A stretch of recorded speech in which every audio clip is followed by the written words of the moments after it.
سورہ یاسین آیا نمبر 28.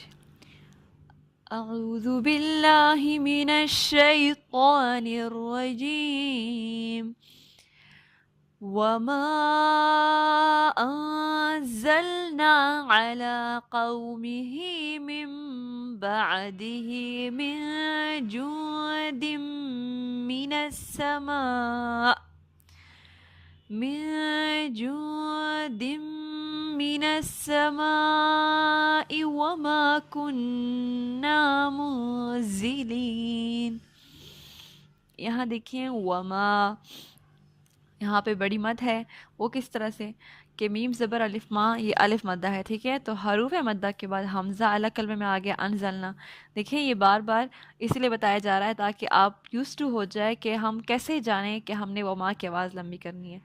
وہ اسی طرح ہم جو ہے اس کو سیکھ سکیں گے جب میں مطلب اپنے آپ کو یاد دہانی کراؤں کہ قرآن میں وما میم زبر الف ما لکھا گیا تھا. آگے انزلنا ہے، انزلنا کے ساتھ ڈیفینیٹلی الف ہے، تو وہ جو لیٹر کے اوپر زیر زبر پیش ہوتی ہے تو وہ حمزہ ہے، ٹھیک ہے. تو حروف مدہ اور حمزہ، اٹ مینس مجھے یہاں آواز اسٹریچ کرنی ہے مد کی، ٹھیک ہے.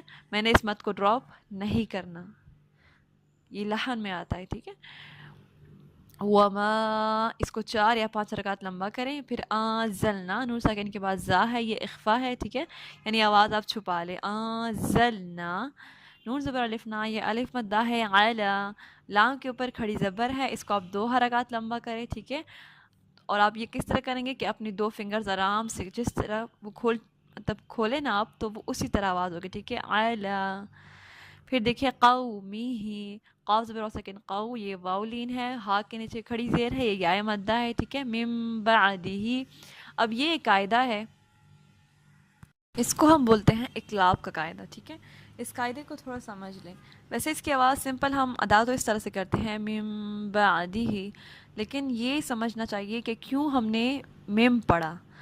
چھوٹا سا میم ہے، نون ہے، تو وجہ یہ ہے کہ یہ اقلاب کا قاعدہ ہے.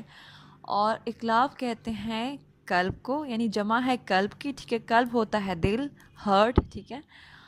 اور جس طرح دل کی حالت بدلتی رہتی ہے ہر وقت، کبھی ایک پوزیشن میں، کبھی دوسری، کبھی کیسی کیفیت ہوتی ہے، اس طرح یہ بھی ایک ایسا قاعدہ رول ہے جس میں کچھ بدل جاتا ہے، ٹھیک ہے. آواز بدل جاتی ہے، کوئی حرف کچھ نہ کچھ بدل جاتا ہے، ٹھیک ہے.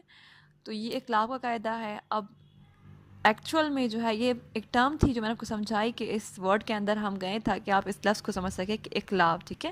اس کے اندر یہ ایسا قاعدہ ہے جس میں کچھ بالکل بدل جاتا ہے، ٹھیک ہے.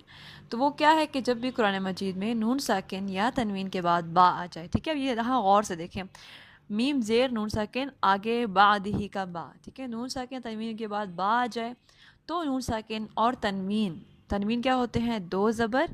قرآن مجید میں آتا ہے نا کبھی کبھی 2 زبر آئے ہوتے ہیں، کبھی 2 زیر، کبھی 2 پیش. تنوین کو میم سے بدل کر، ٹھیک ہے، میم سے بدل کر غنہ کے ساتھ پڑھتے ہیں. کس کے ساتھ پڑھتے ہیں؟ غنہ کے ساتھ. اور بعض اوقات علامت کے طور پر وہاں چھوٹی سی میم بھی لکھ دی جاتی ہے، ٹھیک ہے. تو یہ میم جو قاعدہ ہے اقلاب کا کہ یہ چھوٹا سا میم بنا ہوا ہے، تو اس کو ہم اس طرح سے پڑھیں گے، ٹھیک ہے. اس کو من بعد ہی نہیں پڑھنا، من بعد ہی.